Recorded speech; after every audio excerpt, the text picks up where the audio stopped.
l'heure de la séance du Conseil. D'abord, j'aimerais féliciter notre nouveau maire, Serge Fontaine, et Madame Lorraine Denis.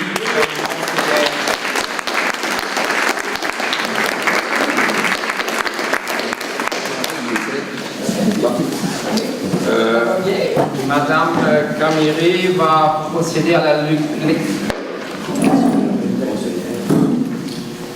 Oui, elle l'a dit.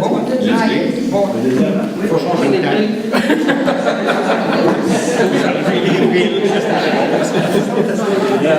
Madame Caméré va procéder à la lecture de l'ordre du jour. Alors, en 3, adoption des procès-verbaux, procès-verbal de la séance ordinaire du 6 septembre 2016, procès-verbal de la séance extraordinaire du 26 septembre 2016, en 4, première période de discussion et de questions, 5, administration, adoption de la liste des comptes à payer au 22 septembre 2016, 6, liste des correspondances, 7, règlement, 8, résolution, motion de félicitations Fromagerie Nouvelle-France, 8.2, demande de commandite pour le 48e tournoi de hockey provincial PBM de Valcourt. 8.3, octroi de contrat, déneigement des trottoirs 2016-2019. 8.4, dérogation minière 113, chemin La Rochelle.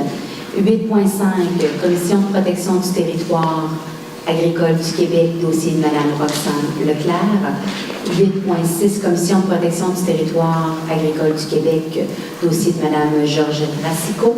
8.7, ministère des Affaires municipales de l'occupation du territoire, le programme pour le fonds pour l'eau potable et le traitement des eaux usées. 8.8, plan triennal de la commission scolaire des sommets. 8.9, entente intermunicipale en matière de gestion des matières résiduelles. 9, questions diverses. 10, deuxième période de discussion et de questions. 11, levé de l'Assemblée. Est-ce qu'avez-vous des points à rajouter? Moi, j'aimerais rajouter comme 9.1 dans le divers, séance d'information au sujet de la loi 106. Êtes-vous d'accord? J'aimerais rajouter des projets de la municipalité. 9.2, projet de la municipalité. Qui adopte l'ordre du jour, qui propose M. Marcé. Adoption des procès-verbaux, vous avez toutes pris connaissance. Est-ce qu'il y a des changements ou des modifications pour le procès-verbal de la séance du 6 septembre? Non. Qui propose l'adoption? Madame Lemay. Pour le procès-verbal de la séance extraordinaire du 26 septembre, il y a des modifications. Qui propose l'adoption? Monsieur Côté.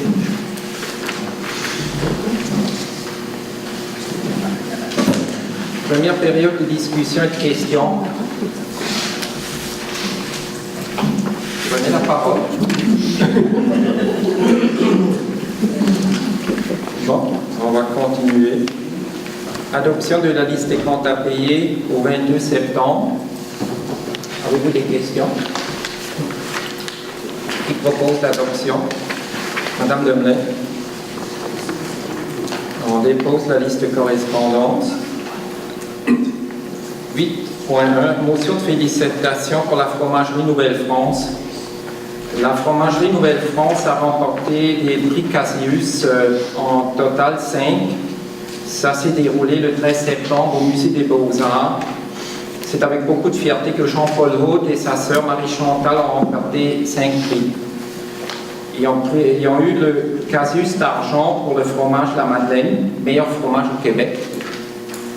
Pour le Saccharie Cloutier, un autre prix. Fromage La Madeleine, un autre prix. Le Pionnier, ça c'est catégorie fromage à 2 laits. Et pour le Fréchette à l'ail et fines herbes. Félicitations à ces entrepreneurs de Racine.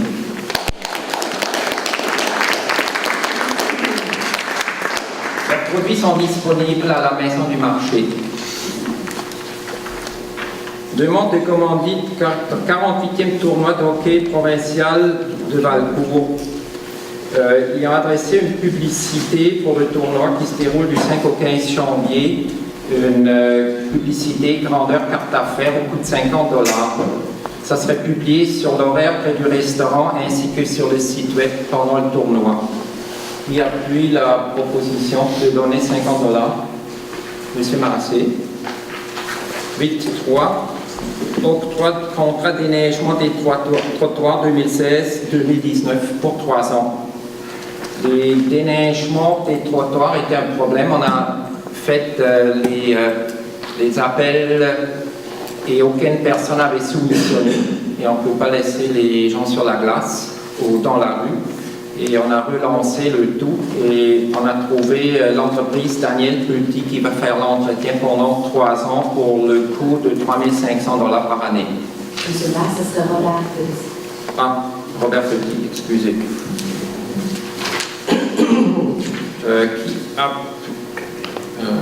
Qui appuie la résolution?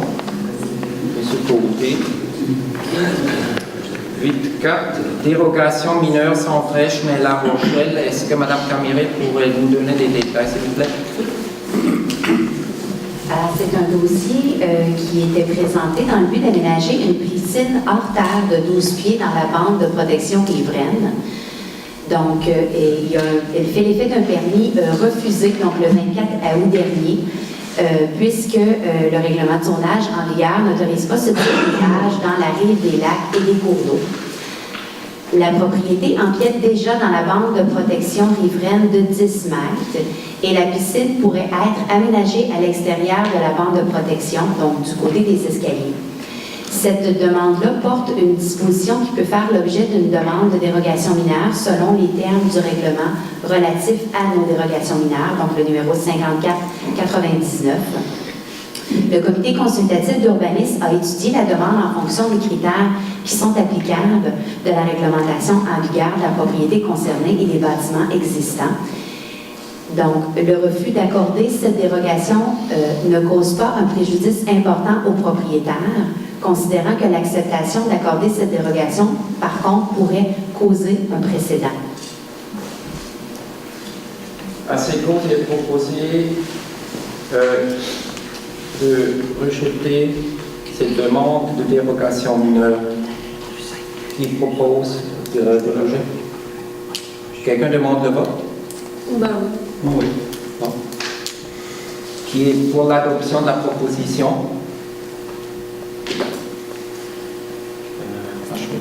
Là, je l'ai mis à l'envers.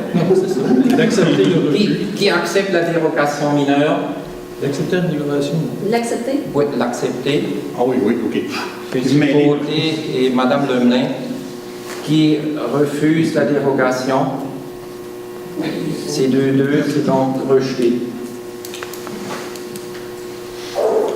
8.5, CPTAQ, Roxane Leclerc. Est-ce qu'on pourrait avoir des détails, s'il vous plaît?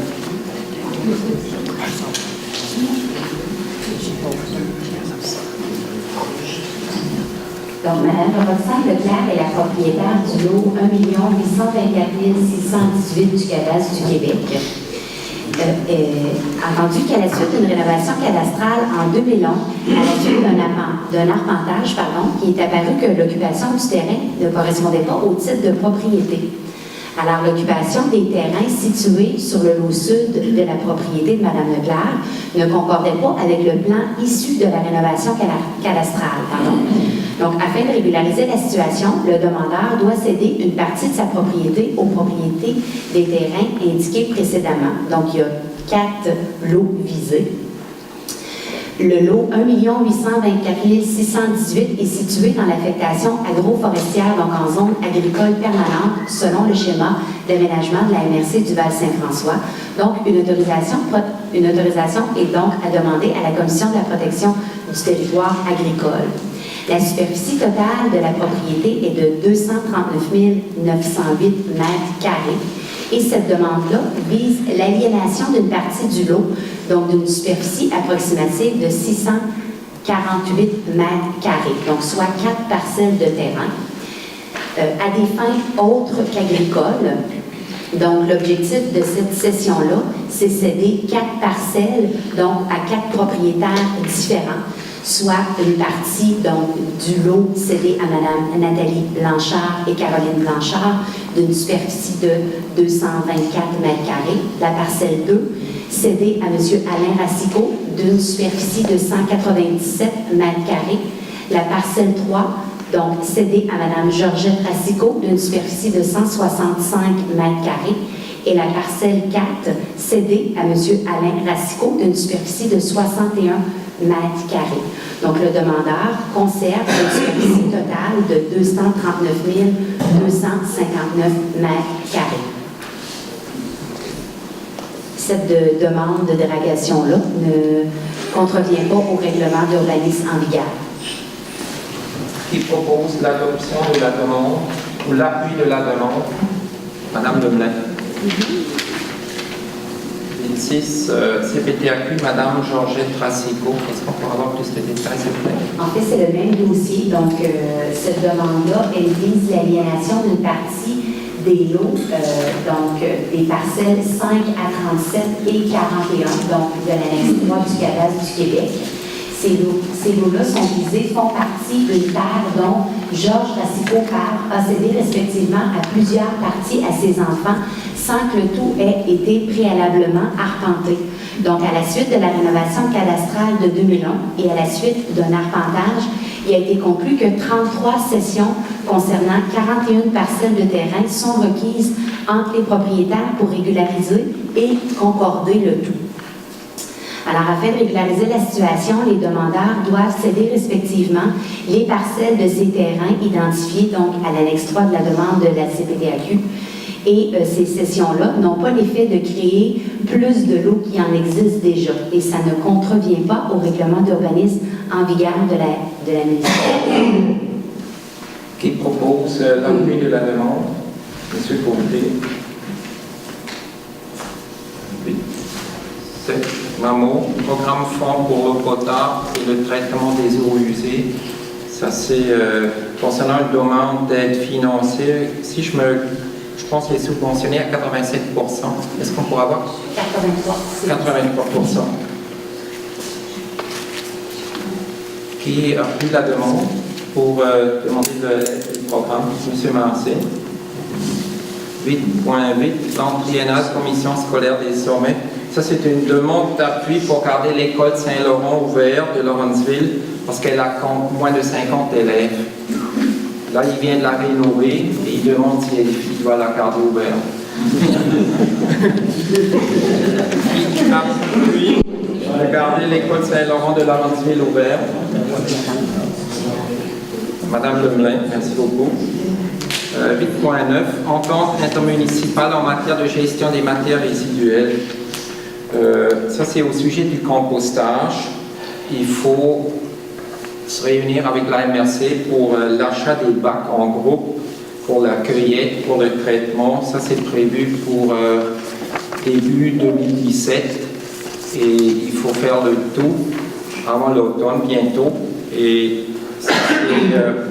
attendez le texte. Entente intermunicipale et en matière de gestion des matières organiques.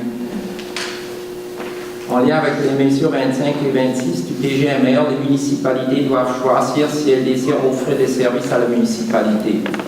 Et il faut y adhérer, on n'a pas le choix pour 2020, il faut réduire les ordures et composter.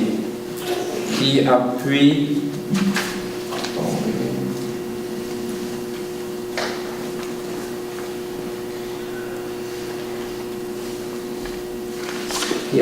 qu'on adhère à ce programme. Donc, en fait, c'est que la municipalité va déléguer complètement la compétence à la MRC du Val-Saint-François relativement à la gestion de la collecte des matières organiques, quoi que nous avons présentement, donc avec la collecte sélective. Donc, ils vont s'occuper de faire le contrat d'appel d'offres pour les bacs et ensuite, ils vont choisir le fournisseur en lien à la suite de l'appel d'offres, donc pour la collecte des matières organiques ici même sur notre territoire. Donc, on est 12 municipalités qui vont déléguer notre compétence à la MRC Et le tout serait en fonction, donc, pour une partie de l'année prochaine, donc à partir de mai 2017. Et parallèlement à ça, on travaille pour l'achat des bacs. Donc, les bacs seraient également subventionnés à 33 % donc au niveau de l'achat. Voilà. Qui propose l'adoption? M. Côté. 9.1, ça c'est une demande pour avoir une séance d'information au sujet de la loi 106. Ils sont revenus à charge, un peu comme ça a été avec les gaz de schiste. Les pétroliers veulent avoir des droits, ils veulent faire un peu n'importe quoi, et il faut se mobiliser. Et je l'ai mis où?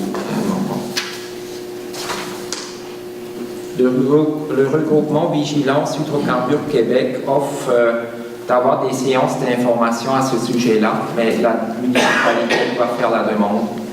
Et le projet de loi devrait être adopté au mois de novembre. Ça veut dire que c'est urgent, il faut faire quelque chose. Et les municipalités touchées dans l'environ, c'est Saint-Denis, Maricourt, Bon-Secours. Heureusement, présentement, c'est rien de prévu pour Racine, mais on ne sait jamais. On ne sait jamais. Et j'aimerais qu'on demande de tenir une séance d'information ici à Racine par la municipalité. Je propose. C'est Massé. Donc, la formation, on demande cette tenue d'information-là auprès de la MRC ou auprès du regroupement? Monsieur Thibault peut nous donner des détails. Si le regroupement, on a eu la chance d'assister en fin de semaine, toute la journée de samedi, sur du fond, je ne sais pas. Vous allez voir si je suis aux voisins m'entendre.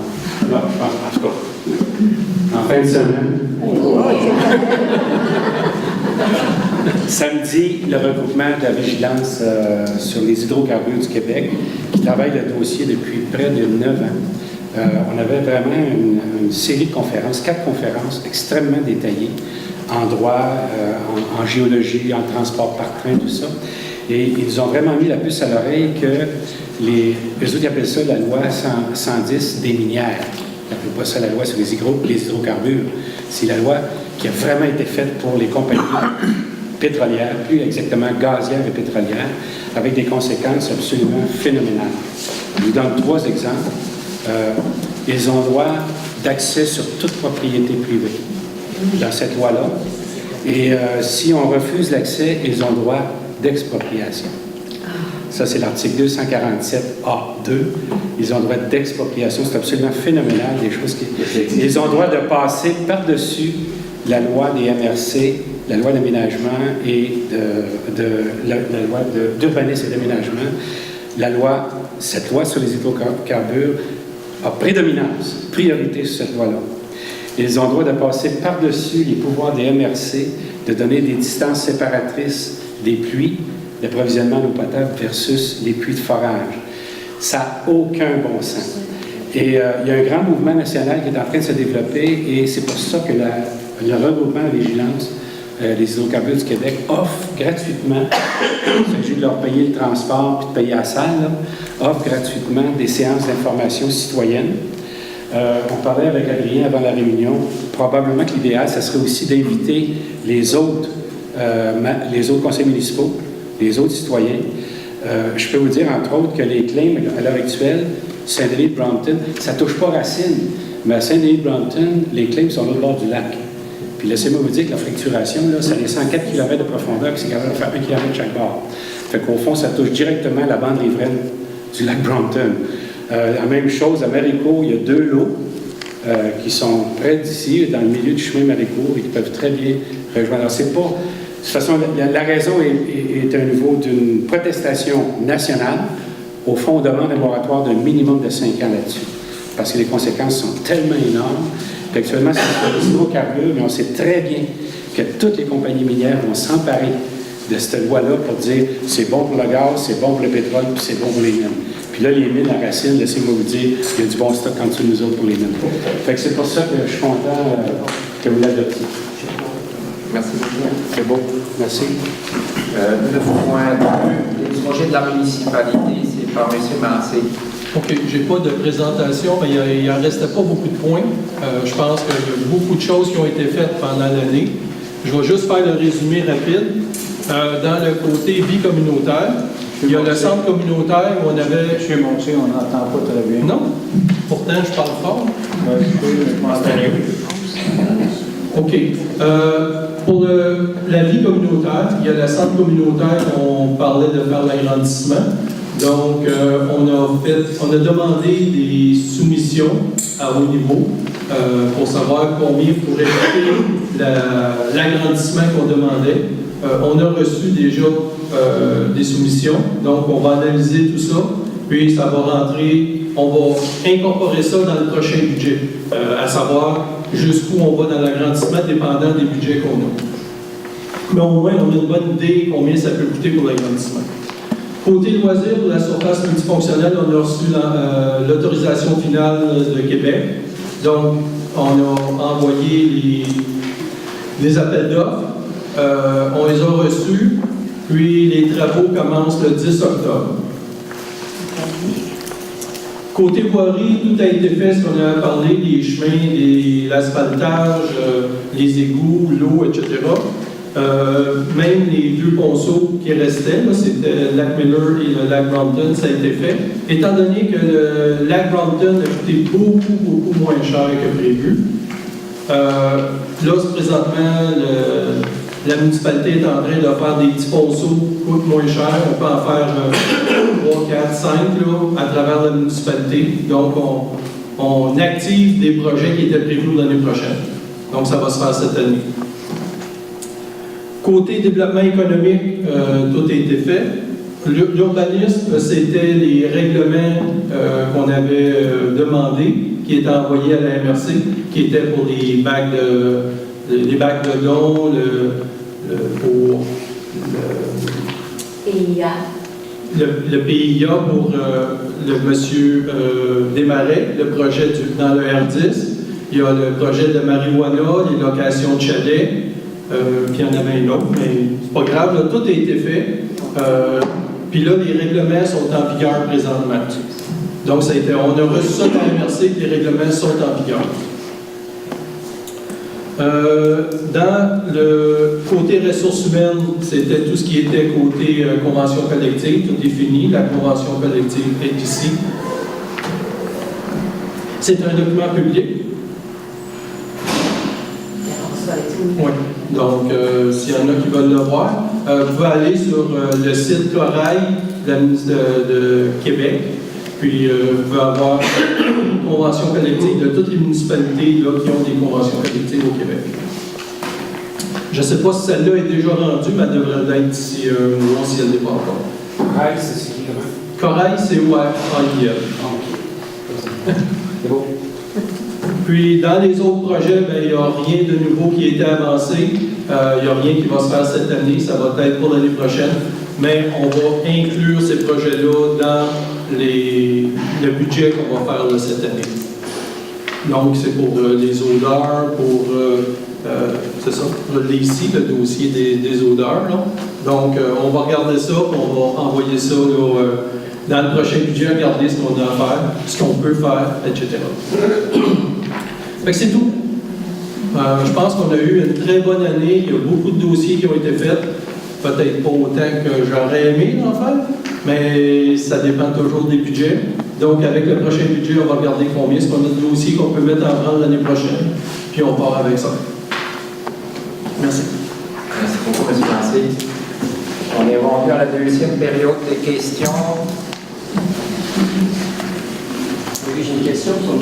Lancé. Alors, au sujet du plateau multisport, allô? C'est un bel point. C'est un test d'intelligence et de plateau. Donc, OK. Alors, les terrains ont été achetés pour le plateau multisport où il y avait des roulottes, puis il a été question que ces roulottes-là soient vendues. Est-ce qu'il y a des offres qui ont été faites pour l'achat des roulottes? OK. Premièrement, les terrains n'ont pas été achetés, ils appartenaient déjà aux loisirs. C'est le 135-137 de la rivière. Ça appartenait déjà aux loisirs. Les roulottes doivent partir incessamment parce que les travaux doivent se faire. Il y en a une qui va être débarquée, démolie. L'autre, Ce que j'ai su, c'est qu'il y avait une visite hier pour venir l'acheter. J'ai essayé de rejoindre Jasmine aujourd'hui, j'ai pas eu de nouvelles. Donc, mais si elle n'est pas vendue, elle s'en va là, avant le début des travaux. Mais est-ce que vous aviez un prix ferme des roulettes ou étiez-vous prêt à négocier si j'avais un dépôt d'une offre? On avait mis un certain montant. La demande était d'un prix un peu plus haut, mais là, je ne sais pas l'offre qui a été faite pour cette roulotte-là. Donc, Donc, il y a une offre. je ne sais pas s'il y a une offre. Elle venait visiter hier. OK. Donc, Et j'ai pas de une des nouvelles. roulottes est à donner comme compte chasse ou n'importe quoi. Si quelqu'un veut l'avoir, là, le Accrochez-la. 17, Partez avec. ouais. Non, je sais bien, mais c'est parce que dans le budget, il y avait question d'un montant pour ce. Le montant qui avait été mis dans le budget, c'est 12 000 $. Exactement. Donc, finalement, ça risque d'être zéro. C'est de le donner à quelqu'un, entre autres. Il y a une qu'on va donner, mais l'autre est à vendre. Ouais. Bon, merci. Si elle n'est pas vendue, on est en train de regarder, est-ce qu'on peut juste la déplacer en attendant de la vendre? C'est ça OK. qu'on regarde. C'est bon. Une question pour Jean-Claude. Jean-Claude, il paraît que c'est pratiquement impossible de s'opposer à un claim d'une compagnie minière. Est-ce que c'est vrai? Puis si jamais il y a des dépôts de claim actifs, est-ce qu'on peut faire quelque chose? Les claims, c'est impossible de contester un claim s'il est bien exploité. Il est pendant les types de claims de 5 ans ou 7 ans. Les compagnies sont obligées de faire des travaux dessus. C'est la seule façon de contester l'usage d'un claim. Mais je veux vous dire que tout le sud du Québec habité, sauf des petites bandes comme ici, est claimé.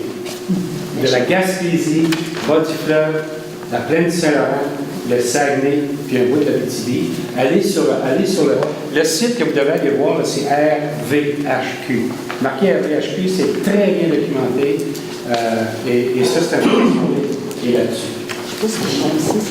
Les claims coûtent quelques sous par arbre, c'est presque rien. Ça coûte très cher, c'est 10 $ de l'heure. Non, De l'hectare, 10 $ de l'hectare. parce qu'il y a 5 ans, on s'est informé si la municipalité pourrait claimer Racine pour se protéger. À ce moment-là, ce n'était pas possible, mais ça coûtait presque rien. Mais c'est ça que je vous dis, il y a 10 $ de l'hectare. Ça ne coûte rien pour une compagnie pétrolière. C'est le pilote. Excusez. Bon, je suis un peu en avance, mais le budget arrive à grands pas, novembre. Les candidats, tous plus ou moins, ont dit que peut-être qu'il y aurait peut-être de nouvelles procédures, de façon à ce que la population soit plus informée sur le budget, de façon à ce que lorsqu'il y a des périodes de questions, on pose des questions intelligentes. Est-ce que vous pensez que cette année, on va pouvoir avoir un peu plus d'informations avant les décisions du budget? Ce que je peux vous dire, c'est que le nouveau conseil va se réunir au mois d'octobre. Il y a beaucoup de discussions qui vont se faire à ce niveau-là. Puis on verra, c'est quoi la stratégie qu'on adopte, est-ce que oui ou non on le fait. Moi, personnellement, je suis pour la transparence. Donc, bon. On vous en donne plus en détail après que le conseil complet soit réuni. C'est noté. Merci. Madame? Non. Dans la suite de ce que disait Jean-Claude. Ah, Bon micro. Il y avait un peu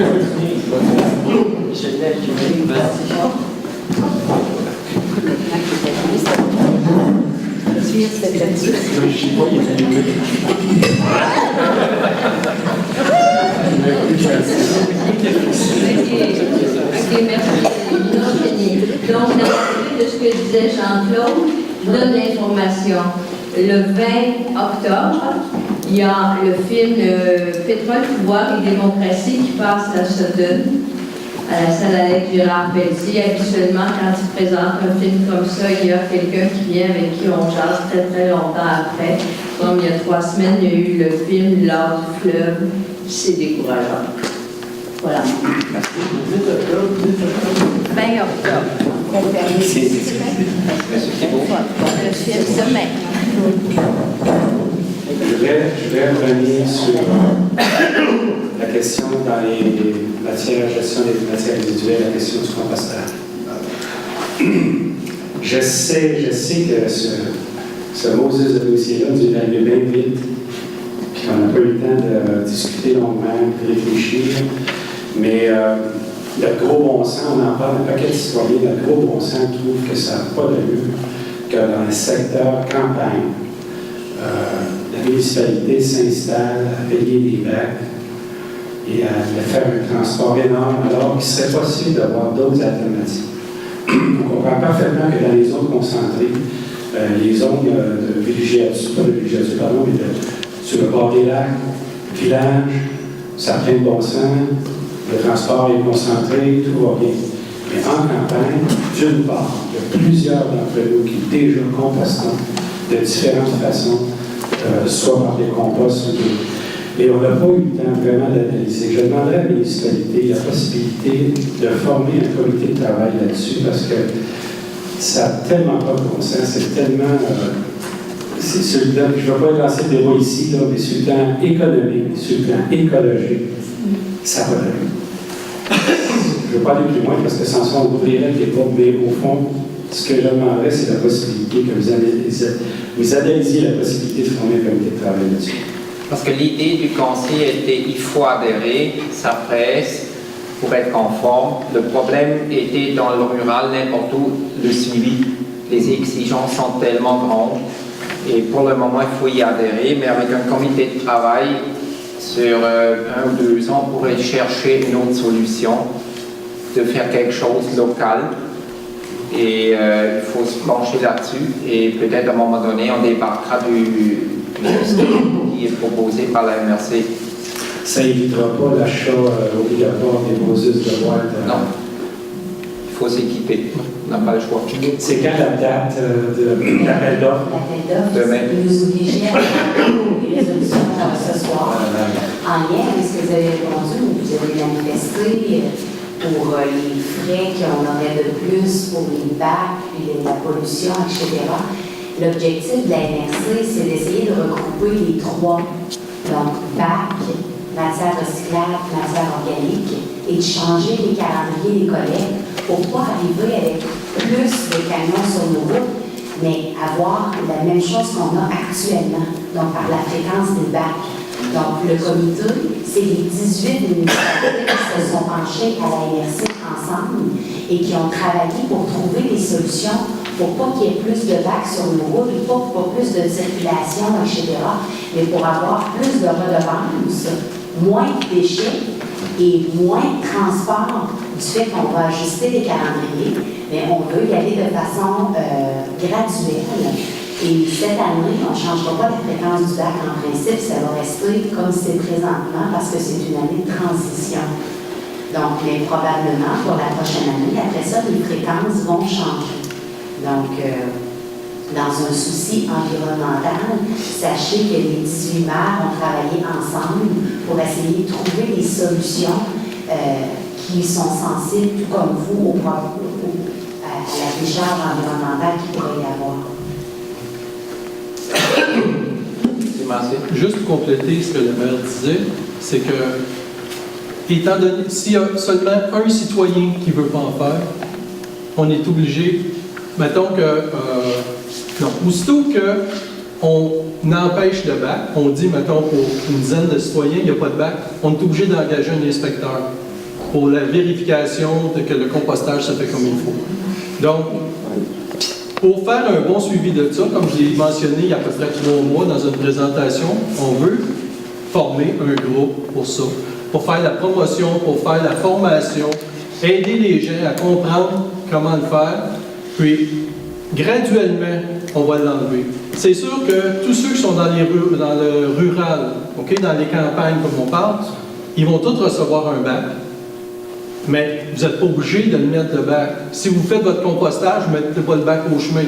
Mais là, présentement, pour nous éviter d'être obligés d'engager quelqu'un pour quelques personnes, ça ne vaut pas la peine. Ça coûte moins cher d'acheter des bacs, puis éventuellement, on verra qu'est-ce qu'on va faire avec ça dans les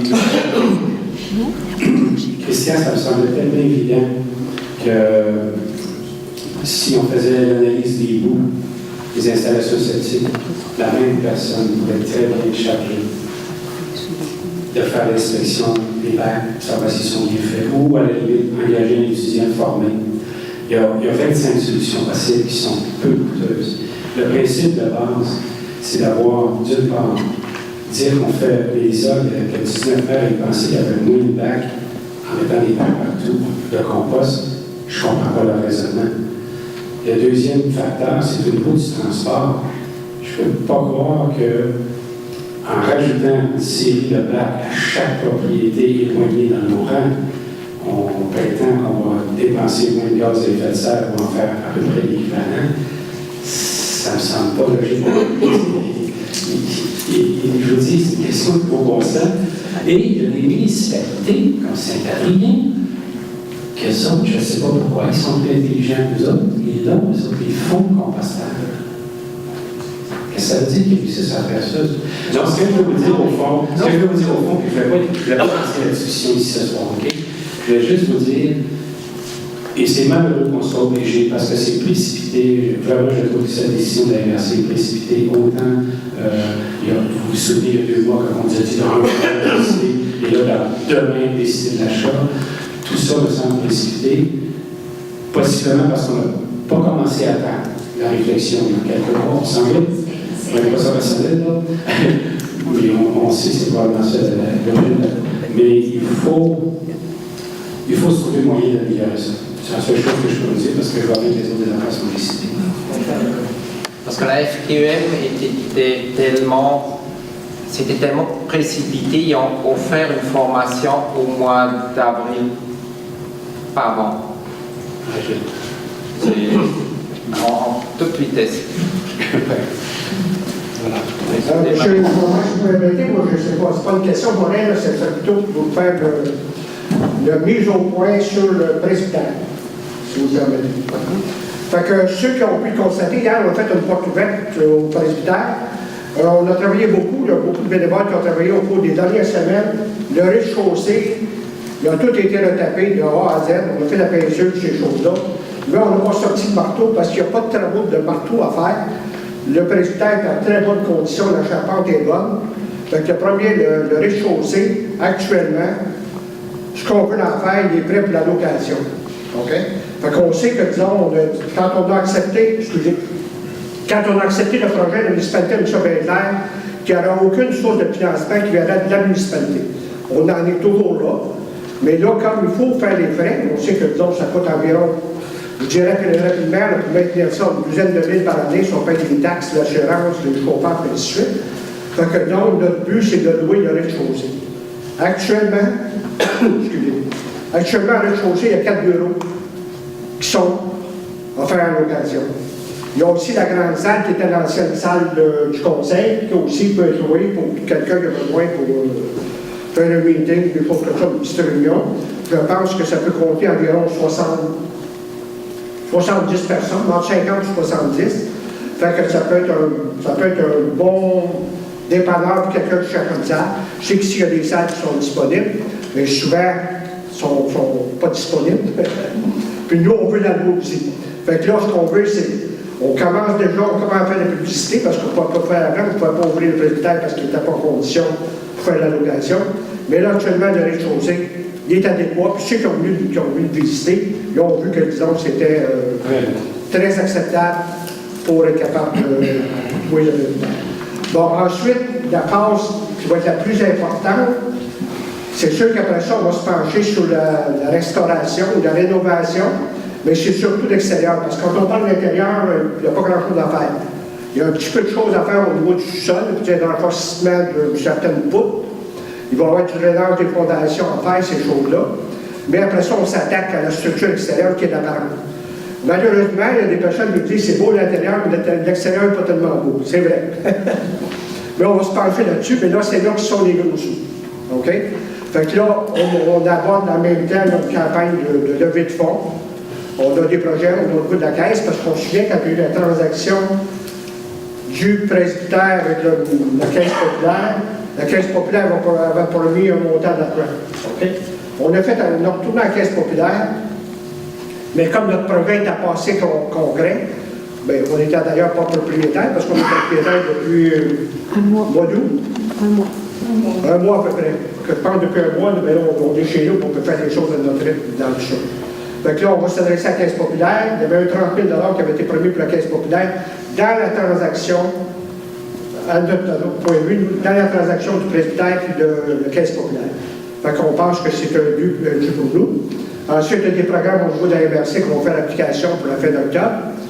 Fait qu'on commence là, disons, ça va te prendre des sous, mais il n'y a pas d'urgence, sauf l'aspect visuel de la bâtisse. Le toit ne coule pas, il n'y a pas de fuite, puis on a vérifié partout. Le système, la mécanique est en bonne condition, ça peut être opérable n'importe quel temps. Fait qu'on peut prendre quand même notre temps. Fait qu'on se donne un horizon, on veut commencer le plus tôt possible, mais on donne quand même un horizon de peut-être 3 ans pour passer à travers tout ça pour retaper ça. Fait que le message, si vous avez quelqu'un qui cherche des locaux, on a le bureau à louer, puis on a une salle à louer. Puis ensuite, le deuxième étage est à peu près dans la même condition, mais on n'a pas touché. Fait qu'on peut faire la même chose, mais le deuxième étage aussi va être en location aussi pour une certaine partie. L'autre chose aussi, c'est qu'on réserve des espaces pour le communautaire. Ceux qui ont des projets communautaires sont bien reçus. Donc, on devrait regarder ces choses-là. Parce que dans le mandat qu'on avait, c'était une partie communautaire aussi pour l'éducation. Mais il faut quand même être capable de le soutenir. C'est pour ça qu'il faut faire des locations. Merci. Merci beaucoup. Moi, j'avais pensé pour le communautaire, pourquoi vous ne faites pas une salle d'exercice comme il se fait à Sherbrooke, à Valcourt, ramasser des machines inutilisées qui traînent dans les sous-sols, les tapis roulants, ces choses-là, et donner des cartements à 10 piastres par mois. Quelque chose comme ça. Bon, Comme ça, on peut aller s'exercer pendant l'hiver. On est devant une situation. Autre chose que je voulais dire, s'il y a des bénévoles qui voudraient nous aider, parce qu'on est quand même un petit comité, là, mais on aurait besoin de bénévoles, ceux qui veulent se prêter soit physiquement ou disons dans certains comités ou ces choses-là, mais ils n'ont pas nécessairement besoin de faire partie du comité. Parce que des fois, il y en a qui n'aiment pas ça, des réunions ou ces choses-là. On ne tient pas qu'on discute à ça. C'est d'avoir des personnes qui peuvent vous aider par la banque. Merci beaucoup. Il y a d'autres personnes qui voudraient prendre la parole? Qui propose la levée de l'Assemblée? M. Massé. Merci beaucoup et bonne soirée.